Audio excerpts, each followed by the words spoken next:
You're watching HCAM TV.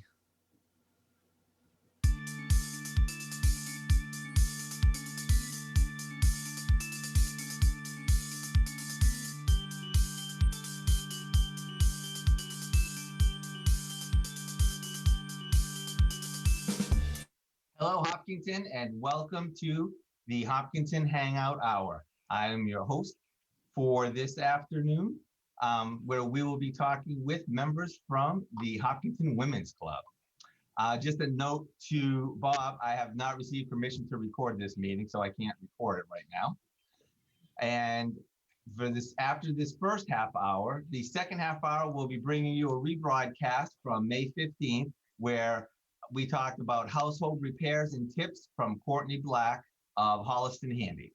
So we hope that you, if you haven't seen that, you stick around and check that out.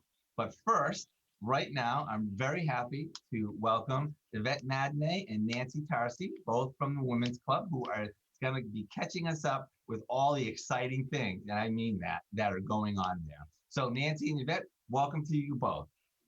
Thank you so much. Good afternoon, and thank you so much for having us today on HCAM. Thank you very much. The Hopkinton Women's Club has a very exciting year. We're celebrating 100 years of service, started back in 1920. And I just wanted to say that I am the newly elected president, and I did move here a few years ago to Hopkinton, and I did not, I wanted to make friends and learn about the town, and I saw an article in the Independent about the Women's Club, and I joined, and 4 years later, here I am, the president, and I've really enjoyed it. The women that I've met, there's 46 of us, are very strong, gracious. They love our town and to serve our town and to volunteer their time. They've really helped me a lot in the 4 years. And so I'm looking forward to the next 2 years with all of their support to continue our mission. And our mission is really to improve the Hopkinton community. And we do that in several ways, philanthropic events, we run fundraisers, we have educational events and social events. And we run, great programs. Yvette's in charge of the program committee, and we really have a lot of wonderful things that go on. So that's a little bit about it. And all right, so you know what, Nancy, I'm just gonna go away now because you clearly don't need me here. Wow, you did an awesome job in introducing the Women's Club, so thank you for that. Okay. I wanted to follow up. I asked you, so how have you been in Hopkinton for 4 years? Yes. Okay. 4 years. Yes. And where did you come from? From New Jersey. Okay. Yeah, so I retired. I was in the hospital profession for medical profession and moved up here and decided to retire and trying to keep myself busy. And I think the presidency is going to do it. Yeah. Now, before you moved here and you were down in New Jersey, were you involved in any type of community-facing organizations there? I was working. I raised 3 children that were very, very active. I was a Girl Scout leader for 13 years. I was very involved in PTA and things, but didn't really, I did run a Girl Scout troop of 13, which I guess is a lot, but yeah, so I did do, some volunteering.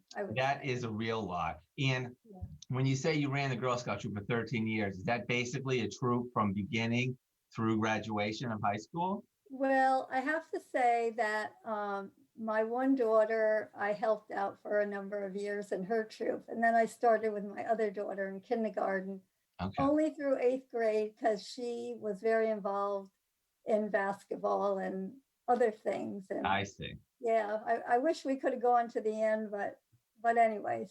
You know, we've had several Girl Scouts on recently, and they do amazing stuff too. Oh, yeah. So, Wonderful. Yvette, now Nancy's the president now, and I know that you have been the president of the Women's Club. What is your role now, Yvette?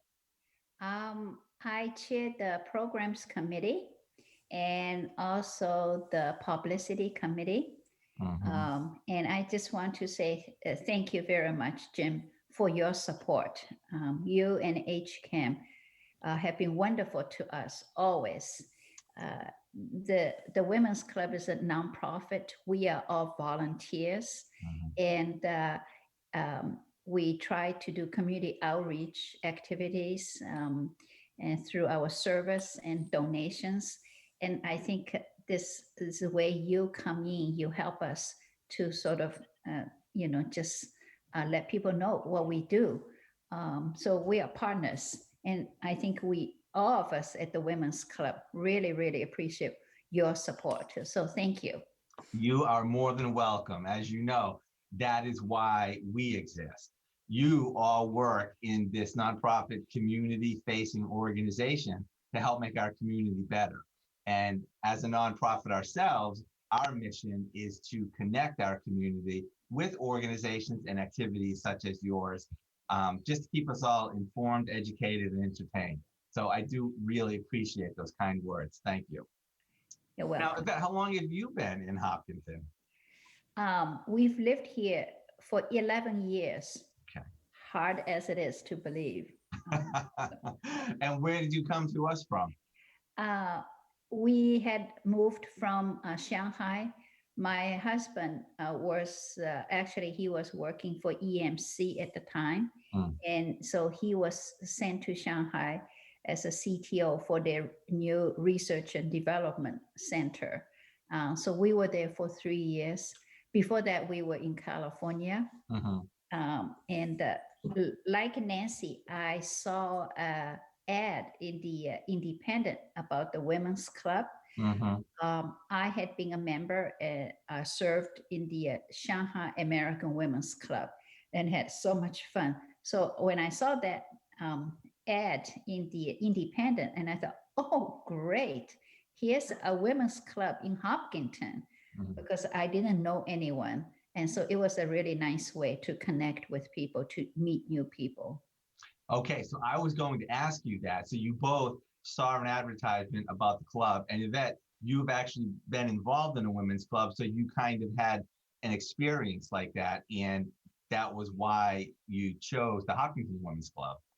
Now, Nancy, when you first arrived in town and you were looking around, what made you, Hopkinton is a pretty active place with a lot of things going on. What made you settle on the Women's Club? Basically, I went to an all-women's college in Boston, Simmons University, and I've always been thankful to them for, I think, making me a stronger person when I was in college. And I don't know, it just seemed like the right thing to do, to join a women's club. And that is sort of like my passion, is where I went to school and how they, made me a stronger person. So. And then they made you the president. Yes. Now, have you had any other roles in the club before this term as president? Yes, I was, we actually helped American Red Cross with blood drives. So I, just help coordinate that, and hospitality, which is, making sure that, where we're going to have our meetings and who's going to bring the food and where our luncheons are, sort of fun. That was my fun way to join the club. So. Okay. I will say one thing that you have mentioned, both of you have mentioned, that I think really illustrates that your club is a hidden gem in our community, is that you have 46, I believe, 46 members. Right. That is a very healthy membership for a community service organization. I am impressed by that. Now, I do so much want to talk about your 100-year anniversary, because I can't, it's just amazing to hear. But before we get that, let's talk for a little bit for people who haven't yet discovered you. And let's talk about what are some of the activities and events that you do. So Yvette, you mentioned you were the programs director. Is that what it's called? Yeah, we have a monthly meeting, usually the second Monday of each month, unless there's a holiday, then that meeting's pushed back 1 week. And we usually start with a social hour. Many people in the club make such delicious food, really. So we always have a very lively, wonderful time with lots of goodies to share. Then we're going to have the business meeting, usually lasting about an hour or so. And then after that, we will have a program. We have an invited speaker who comes to give us a talk. And it could range from all different topics on history, on culture. For example, in 2 weeks' time, at our meeting, someone will talk to us about a Hindi organization's effort during this pandemic, how they are contributing and helping people. The following month, a professor from Stonehill College will come and give a lecture on one of the women's club's founders. And then in the future, we will have people to talk about how to stay healthy, how to stay fit, all different topics. Last year, we had an author who came to give us a wonderful talk on the trails in Massachusetts. I never knew there were so many trails, preservations, and I've done a few because I bought her book, and they are great. So all these programs, I think, are just really great ways to discover our neighborhood and the people, what they're doing, and our state. So that's one of the things that we do. So I just have to ask, did you say that a professor from Stonehill College is going to give a presentation on one of the founders of the Women's Club? Yes. The Hopkinton Women's Club or a different women's club? The Hopkinton Women's Club. Yeah. Oh, I can't wait to hear that. Yeah, you're welcome to come. Oh, yeah, wow. It'll be in October. All right. Yeah. So Nancy, I was going to ask you, how are meetings happening during this pandemic? Well, like Yvette said, normally it's the second Monday of the month at the library, and the library has been so wonderful to us. We get to use that big, beautiful event room. But speaking with the head of the library yesterday, it looks like we cannot get back in there until January. So unfortunately, we're going to try to do outside meetings, and Zoom is what we're going to have to do. That's the reality right now, but we, are going to get through it and figure it out.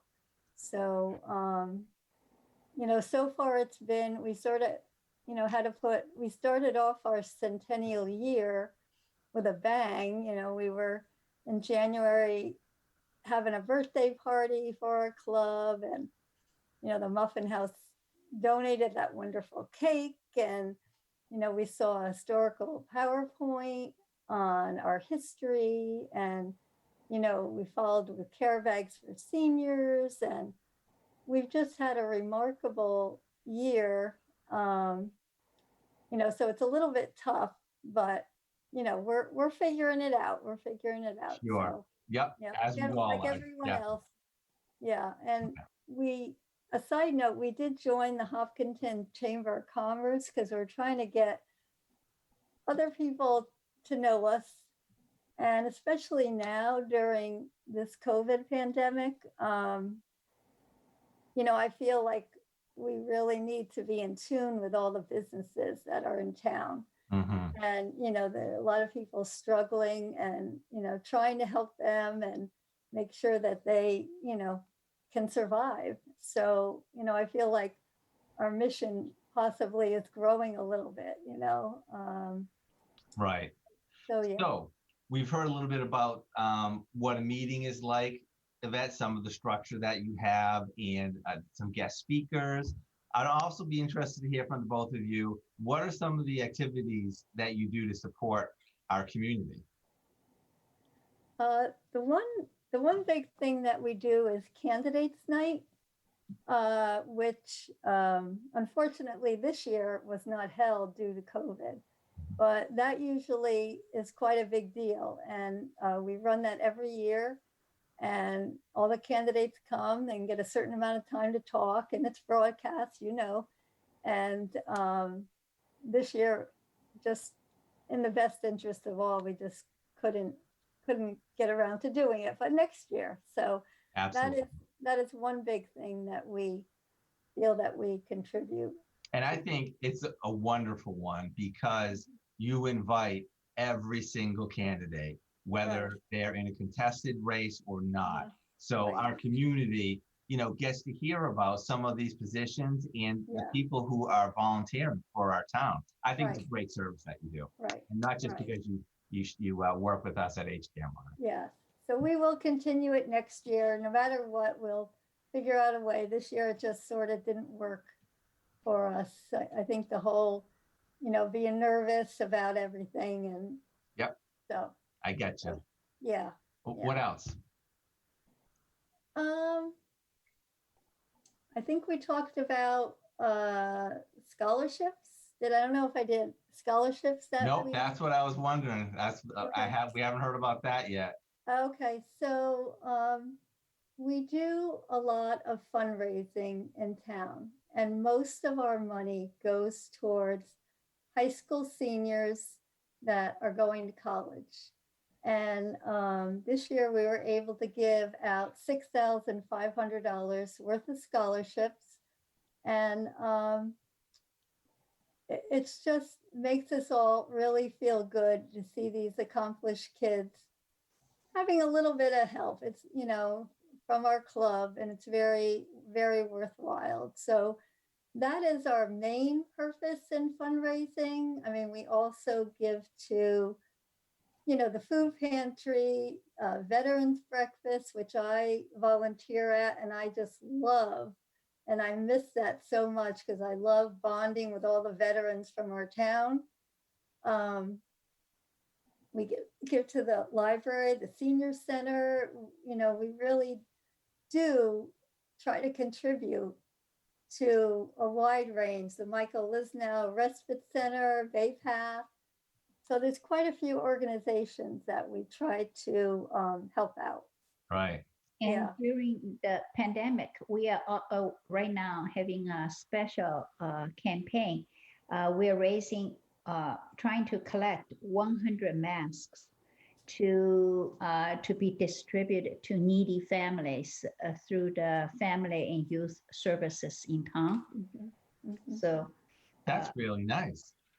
yeah, so I think the Women's Club is the oldest nonprofit in Hopkinton, and I understand that it has never stopped functioning through all the wars, through the terrible weather, and even during this pandemic. Right. We are still meeting on Zoom.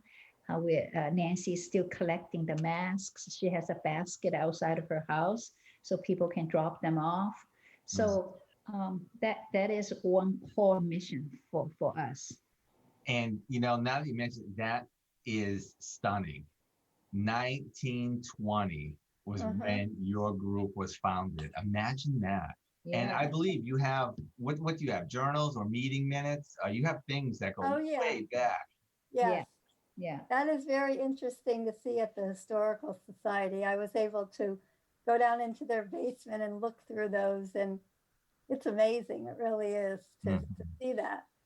And the one thing that we're having this year is a time capsule. I don't know if I mentioned that, but No, we haven't heard about that. yeah, we had a beautiful wooden box made by a local man, very talented, and it was donated by one of the members. And we're going to fill it with, town information, town newspapers, receipts from the time, pictures and bios of us, biographies, and masks and no masks. And we're going to have it open. It's going to be at the library, I believe, and be open in 50 years in 2070.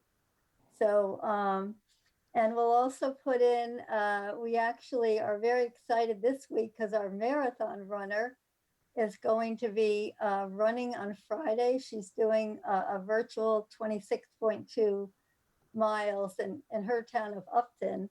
So we're going to go and take pictures of her, and we're very appreciative of her. She's raised $4,000 for our club, and that will mainly go to scholarships.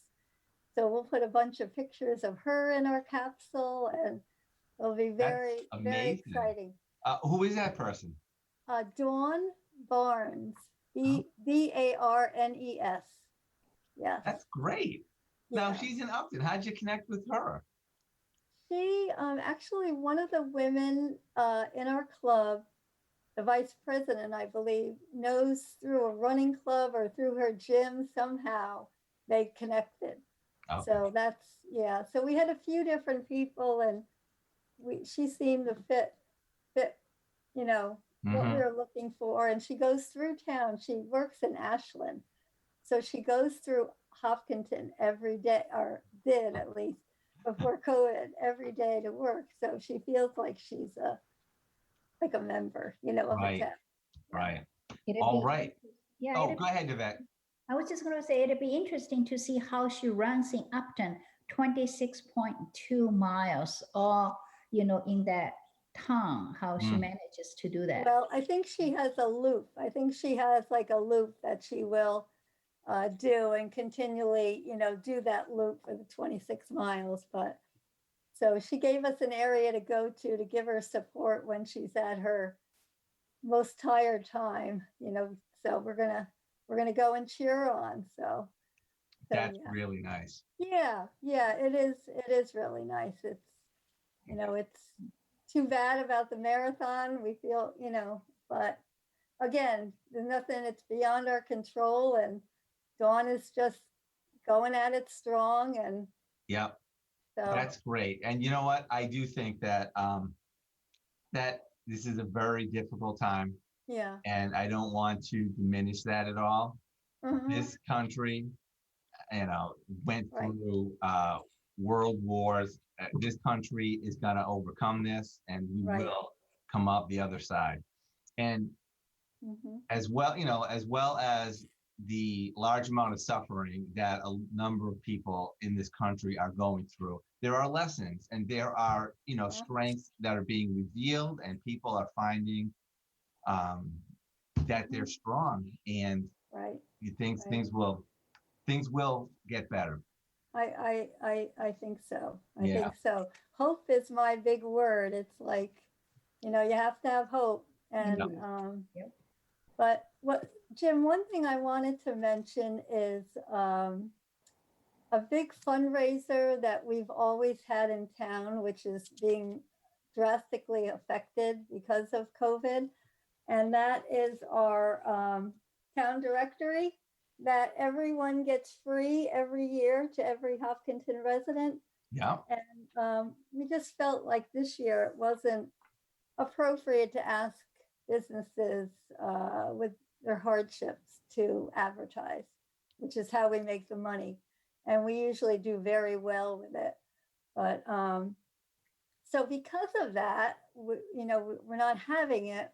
We are attempting a new thing that we're attempting is selling wooden signs on our website. So we actually just put up on our website, we have, I know I can't show you because it's little, but there's different signs on our website that are for sale. And we're just trying to figure out ways to raise money for the scholarships and all the organizations. So that's one new thing that we're doing. And So- Nancy, these signs are handmade by members, right? Yeah, they were all handmade. Yes, good point, Yvette. All handmade. And one one member that I have to mention, and Jim, I'm sure you know her, Marie Smith. Yes. She is such a talented woman, and she guided us in making all these signs, and uh, really talented. And she actually this year won the Greater Federation Women's Club Woman of the Year, the entire state of Massachusetts. Wow. And her love for Hopkinton is unbelievable. And she is so talented artistically, and create for the 300th anniversary of town, she made our float. I wasn't here then, but I've seen pictures, and so she just has been very instrumental. We actually have another Marie in our group, that is Marie Paterzo, and she just won. She's a financial advisor for Merrill Lynch and has a lot of Hopkinton clients. She just won an award in the business field for outstanding business person under the age of 40. So it's just a great group of women. We have new members that some of our programs are going to be, we have two members that have their own businesses. One is Cheryl Cohen, and she has a Mosaic Artist Center in Holliston, and she's going to be presenting a program. And we also have another member, Masha, that owns Canvas and Cup in Milford. And it was canceled due to COVID, but we're going to try to, figure out a way to support her and her support, our mission, and give to a new fund that we actually created this year called the Family Support Fund, where we're trying to set aside a little bit of our monies to help families that have, I don't want to use the word dire, but urgent needs, whether it be electricity going off or don't have, payment for car insurance, whatever it may be, to try to help a little bit, Right. with that. So we're sort of delving into that area also. Okay, that's So a we have a lot. lot going on. You sure do. You sure do. And I'm about to show just a couple quick pages on your website, so people can get in touch with you when now that they've heard about you and may be interested. But Yvette, I was just wondering if briefly you could maybe go over some of the events, activities, or whatever you're doing in recognition of your 100th anniversary. Oh, as Nancy pointed out, we are going to collect all the things for the time capsule. Then Yeah. we're going to seal it. Unfortunately, because of the pandemic, we now have to add things related to the pandemic. Those were not items that we ever thought about, like masks. Right. Yeah. And also, we are collecting jars. At the beginning of the year, everyone was giving a mason jar to collect change. And we could also write on top what charity we wanted this to go to. And then we're going to vote and pick just one charity to donate all the money. I know that's another funny thing. I personally have used very little cash. Instead, we use credit card to Yep. be safer. So I hope people will just stuck in bills, Right. instead of change. And we look forward to voting and see which charity will get all that donation. So these are two of the things, and we ordered a banner to put it up over downtown Hopkinton. And Right. I think, do you know, Nancy, when it will be? Hopefully the beginning of October, the banner will go up stating 100 years. Yeah. So everyone can see it. It was supposed to go up right after the April marathon, but obviously that didn't happen. So, All right. So at this point, for people who may not have seen your website yet, and a couple of things that you've talked about during the show, here is your website, hopkintonwomensclub.org. And you talked about the Dawn Barnes, who is your Yeah. marathon runner, Yeah. run her virtual marathon. That's Right. Dawn. And Right. these are some of the Excuse me, Jen. signs that you have designed and are selling to support your mission. Right. Very Right. nice. So anybody who is interested, I would recommend hopkintonwomensclub.org.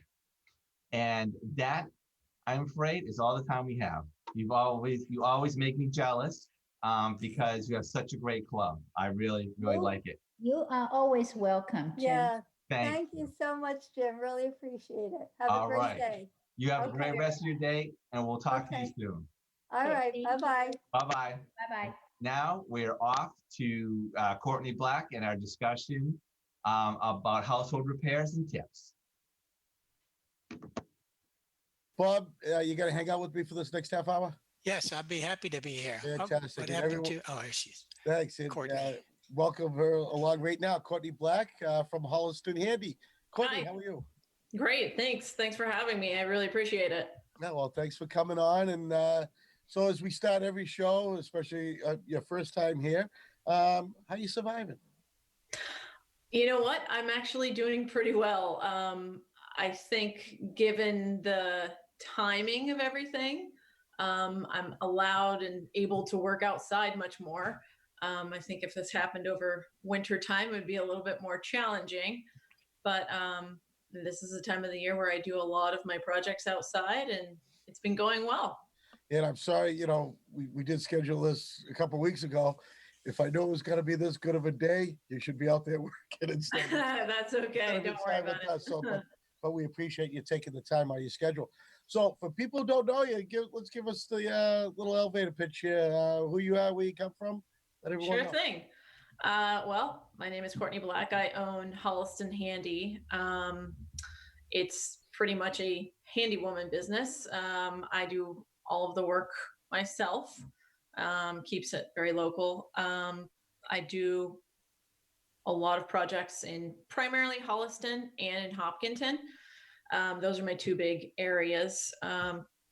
I do most anything. I have a lot of clients who call me for little projects, big projects. I've had the business for about 3.5 years now.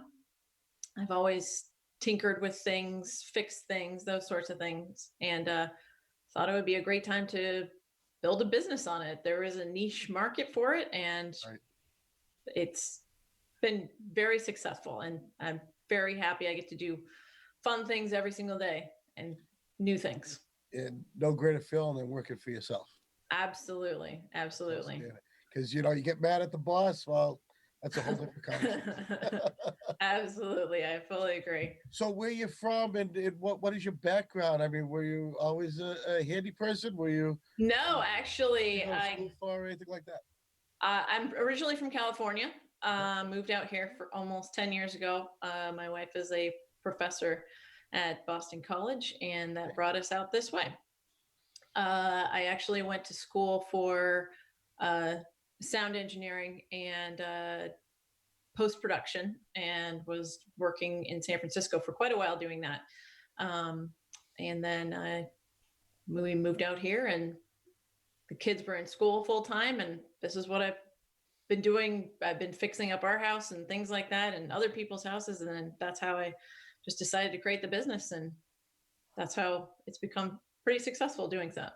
Well, So okay, Courtney, yes, most of the things that you're doing have to do with home repairs, Yes, most internal are, or external or both. I do both, but right now, because of the virus, I have been working exclusively outside. That way I don't have contact with clients and that sort of thing. And I do source all of my materials locally with either Hopkinton lumber or Ashland lumber. So everything, I call it in, gets delivered to my job sites. That way there's as little contact as possible to keep my family safe and keep everyone else's family safe too. Do you have a limit to the size of the projects you've taken on since you've been Holliston Handy? Well, there's also a limit to what my license allows me. Ah.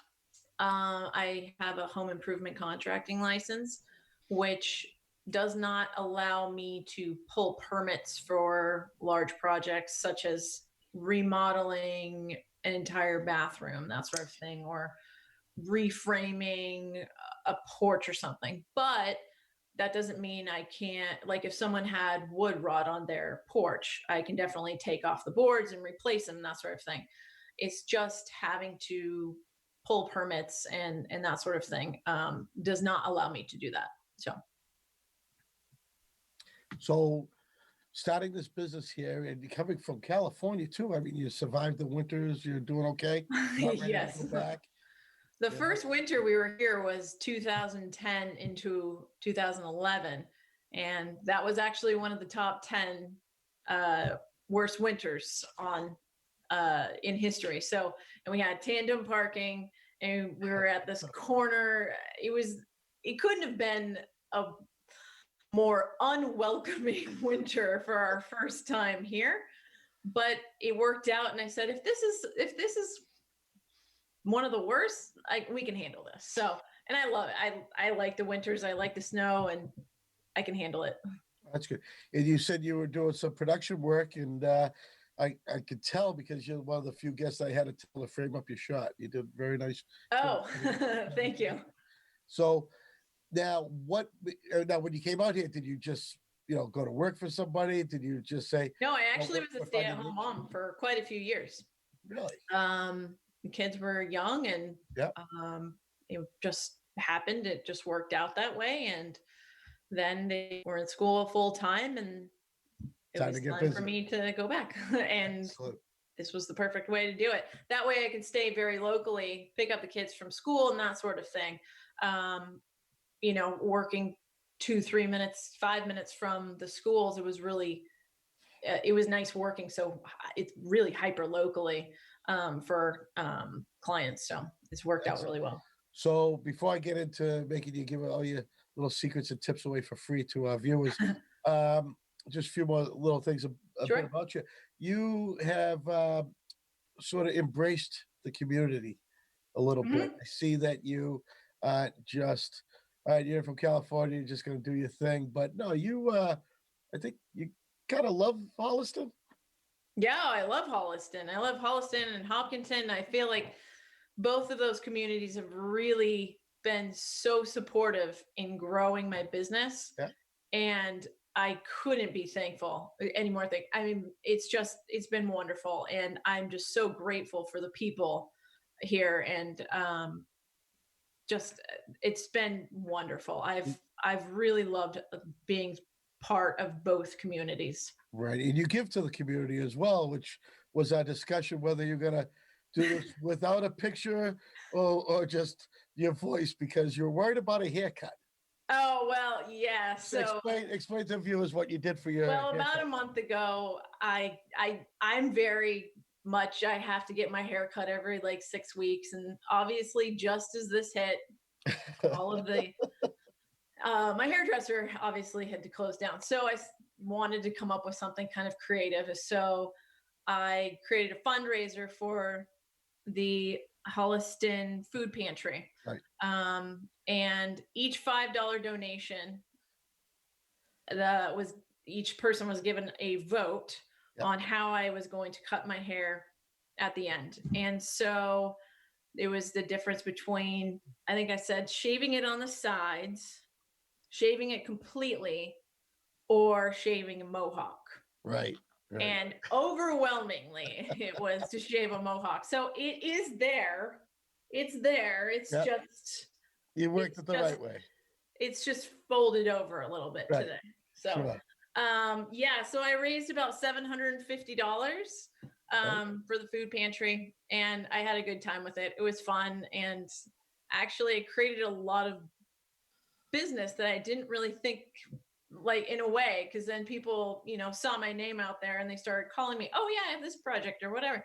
And it was great. And I wasn't expecting the publicity of it, but it turned out, and it was fun, and it all just grows back. I don't care. So. Right. And of course, the way that these communities are, Hopkins and Holliston, are so similar. Yes. And love them both myself. I've been out here in Hopkins for 33 years now. And I tell you, it's been wonderful and doing for the community.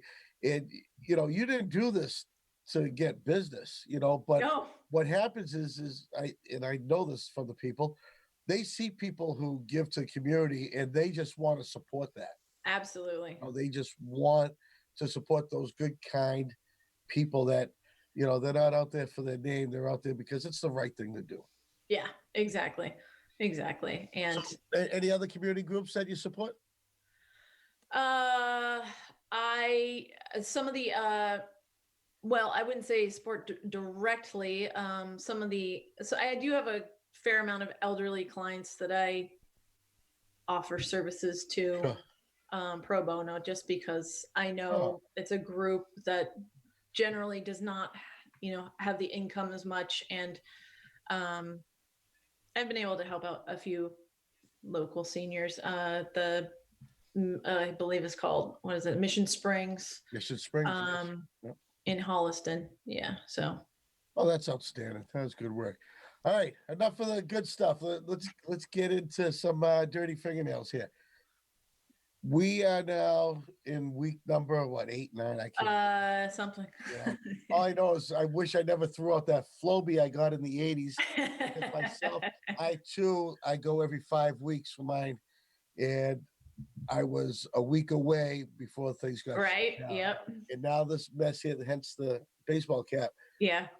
It's so out of control. Anyways, I'm homeowner. What are the things that I should be looking at that I neglect because I'm so busy? What are the things that hasn't been looked at that should be checked and repaired? What are some of the things? I think the number one thing is to do a visual inspection of your outside of your home. I think we're all, number one, stuck inside, and so we have this feeling, oh, I've got to stay inside. But about 75% of the work that I do in spring, summer, and most of fall is replacing exterior wood rot. It is unbelievably common, even with homes with vinyl siding. Right. You're going to see some wood as well, wood sills and that sort of thing. So going around and especially checking on wood sills, trim around windows, trim on, below the front steps, things like that. Most of those were made with wood back 20 years ago. That's when you're starting to see a lot of the rot coming. Mm-hmm, mm-hmm. And a lot of the times I replace the wood with PVC these days. It is no maintenance. Once you paint it, it looks just like wood. Yep. And it's also bird resistant, woodpeckers and all those things. And it's really important in doing this exterior check of your home is to also make sure that, there's no cracks and caulking and places where water can get in, places where bugs can get in. I can't tell you how many times I've pulled off exterior wood and, there are the carpenter ants ready to move, and they're very smart insects. So thanks for saying that, because I'm looking right on my wall and I just saw one come out of a crack. Oh, did you really? I'm right at if you saw one, I just there are hundreds. Yeah. Oh, thanks. Sorry to tell you that, but they're there. I'll go stay in a hotel tonight. Yeah, thanks. Right. So I would say it's really important. And I come to homes where people are like, oh, I didn't notice this, or I'll do a visual check with them. And it's gotten to the point where there's more that has to be replaced. So replacing it earlier, it's going to save you a lot more in the end, right, rather than having to replace it. How much would you recommend a homeowner doing themselves before they hire a professional like yourself? And, and I'm leading you on this question because I'm pretty sure I know the answer. But, me being a homeowner, here the guy, I got time now. Yeah. I'm going to tackle this job. Why should I or why shouldn't I? I think when you feel uncomfortable doing something, you should hire someone. I mean, for exterior rot, there's a lot of tools and things that go into it. And if you don't have the skill set of those tools, then I would definitely recommend hiring someone. I think some of the things that homeowners can do on their own is, power washing decks and that sort of thing. I think that's important too. Out here with the elements that we do have, decks they need a lot of work. Need to be painted every 3 years, stained every 3 years. That means power washed, stripped down, and painted or stained. So it's really important to keep up with those things. I made some notes on other things that homeowners can do. I would say that most would probably feel most comfortable with is cleaning out the coils behind your refrigerator. That's important because that also will keep up with the efficiency of your appliances, even behind the stove too, especially if you have pets. That's where the hair goes. Right. The there. pets definitely. Oh, another thing is to clean out your dryer vents. That's really important Yes. too. And Yes. I'm talking like, Please say why it's so important, because I don't know if you know, but I'm also a firefighter. oh, So you are? Okay. Please explain why Oh it's my important to gosh. check your dryer vents. I'm telling you, even after a year, if you haven't cleaned those out, the lint gets clogged in those vents and they do cause fires. And I'm sure you have seen it before. Yes. Yes. Quite often. Bob has a question for you. Yes. Well, I had several, but Mike hasn't let me get a word in edgewise yet. I'm going to go get rid of this carpet and you can talk. Yeah. You're going to call somebody to get rid of them. Yeah, right. That I would recommend. Yes. Thank you. Yes. So, Courtney, I was wondering, you came from California, San Francisco. You didn't have this job in California, in No. San Francisco. Nope. How did you evolve into this type of repair? Does it come from when you bought an older home and worked on it? I've always just fixed things. It just comes naturally to me. I've just, put in light fixtures, fix things. I don't know where. I'm assuming I probably got it from my father. He was a merchant marine, and so he sailed around the world. And Wow. you can't just call someone if something goes wrong. And so I think it's just kind of in my DNA that I kind of know how to fix things. And so, yeah. Well, you had a good introduction when you came to Holliston during the winter, so you knew what the winters were like. But it seems like you're leading a Yankee type of existence where you don't tear it down and throw it away. You fix it, patch it, Yes. make it work. Yes.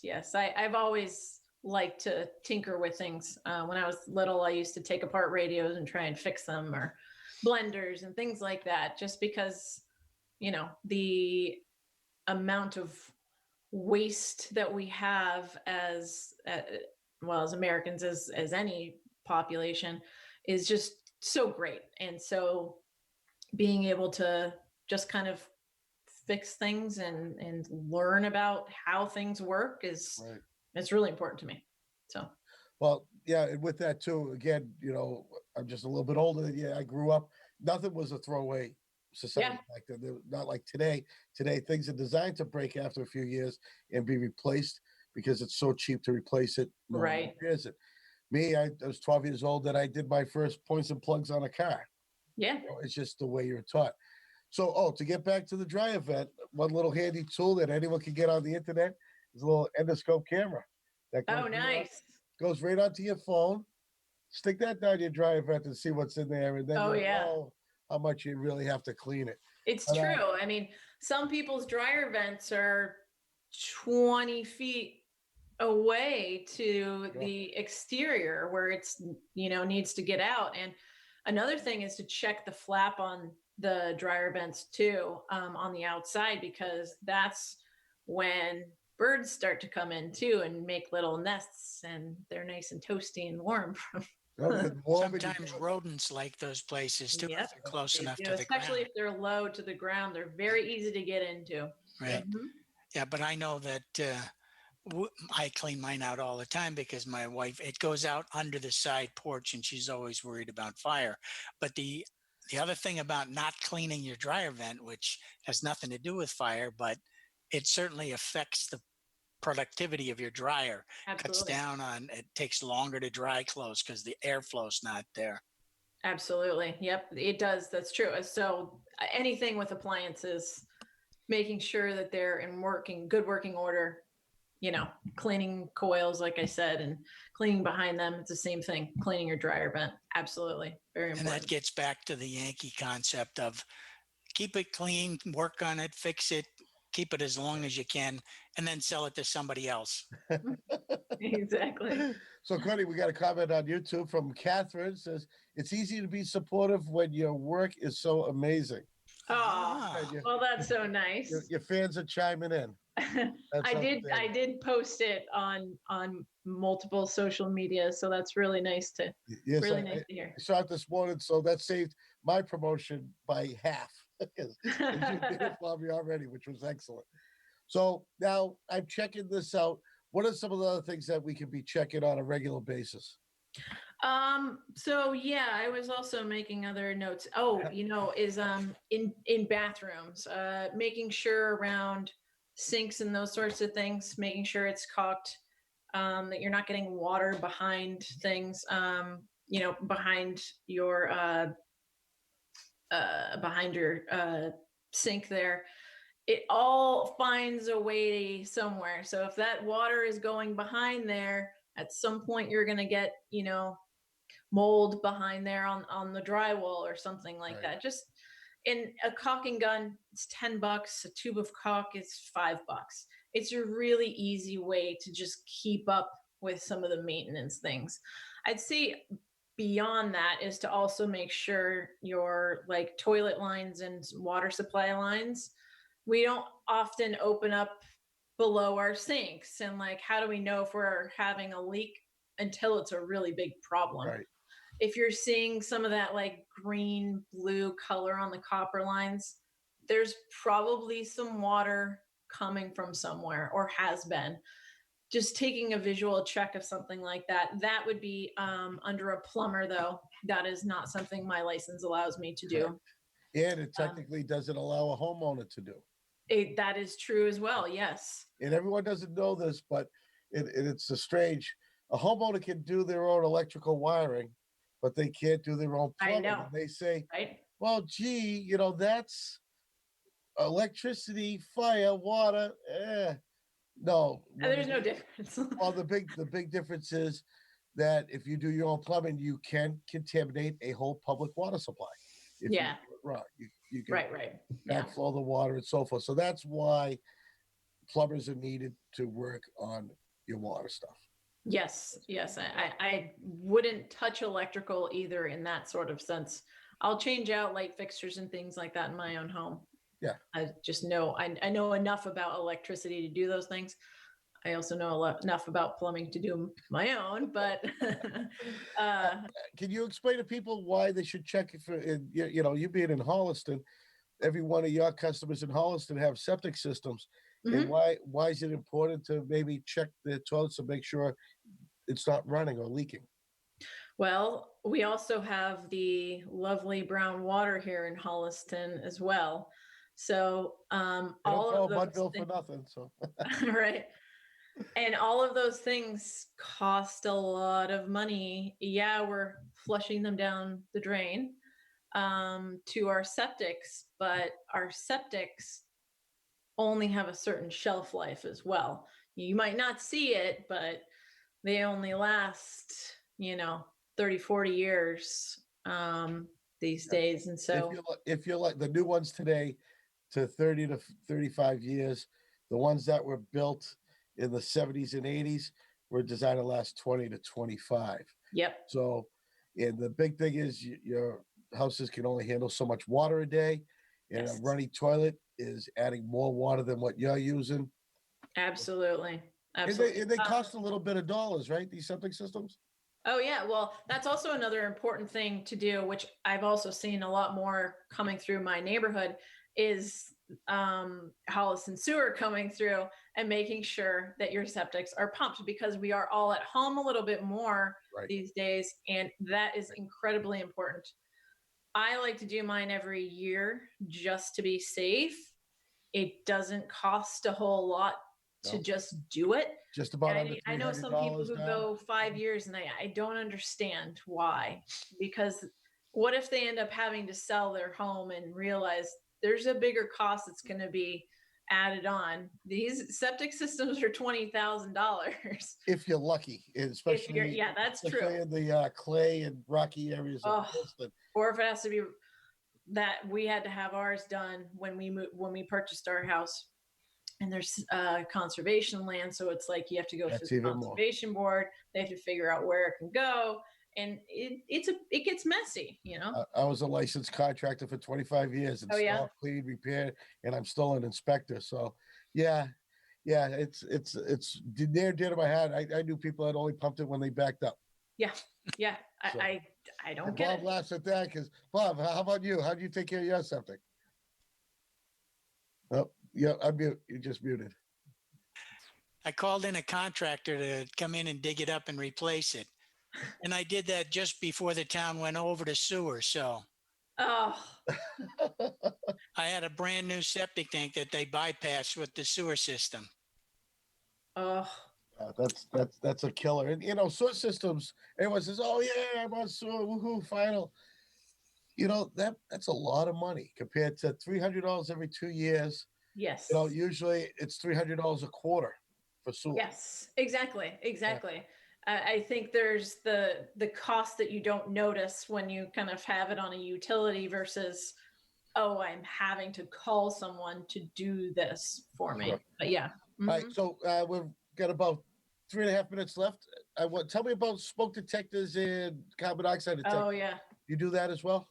I do not. Well, I'll change out Change it. smoke detectors. But I do know that it's kind of, I think as a firefighter, as you know, there's some laws. I think it's kind of town dependent Correct. on You do change down where the town. yeah, where they're supposed to be located and that sort of thing. But it is definitely important. I always change my batteries out every 6 months, and that's something that's really hard to remember. So I know they say to do it, at the time change, and Yep. it's a really easy, safe way to do it. But you have to make sure that you do it like on that day or the day after, or else it's like, gonna go oh, another 6 I'll months. just wait, and then it's like, oh, that beeping noise in the middle of the night. Yeah. That's when people decide to change them. No, that's But- when they call 911. Yeah, right. But But- the good news is the new detectors now have a 10-year sealed battery in it for Yes. backup. Yes. Or the older homes that don't need hard wiring, it's a 10-year life, which that's all the detectors last anyways, because that Yeah. little radioactive material in there fades away. Yep.